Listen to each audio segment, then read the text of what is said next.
Okay, bilis namang maglaho ng pansit kantong ito.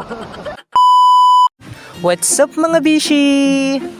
Ngayong araw mga bishi, samahan nyo kami dahil pupuntahan namin ang Tagum Paraiso. Ang Tagum Paraiso mga bishi ay matatagpuan sa Barangay Paspasin, bayan ng San Teodoro, lalawigan ng Oriental Mindoro.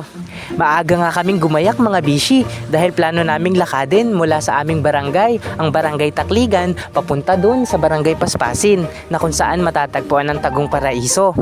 Alas 4 pa lang, nagsimula na kaming maglakad. Dala yung konting pagkain, tubig at iba pang gamit na kakailanganin namin pagdating doon mga bishi. Sa daan nga, nadaanan naming bukas na yung tindahan ng mga prutas. Kaya kahit paano, bumili na rin kami ng aming mababaon pagligo. Dumaan na rin kami ng tindahan para bumili ng kape at tinapay mga bishi. Humigit kumulang 3 oras nga yung ginugol namin paglalakad para makarating sa Tagum Paraiso. Nakakapagod pero tanggal lahat ng pagod pagdating doon.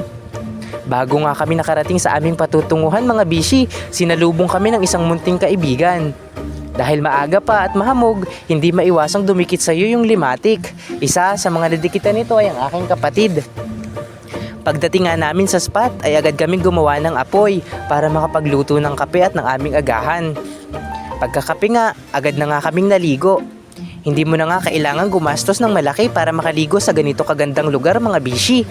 Dahil ito na nga ay tago at hindi nagagalaw ng tao, libre pa dito. Medyo malayo-layo nga lang lakbayin, nakakapagod, subalit sulit naman ang lahat. Nakakawala ng stress at ng pagod. Napakagandang lugar para sa banding ng barkada o pamilya. Kung nature lover ka bishi, pwede ka dito. Nang natapos na nga kaming maligo mga bishi, naglinis na din kami ng lugar. Isa nga ito sa mga hindi mawawala sa mga activities namin, ang maglinis bago umalis.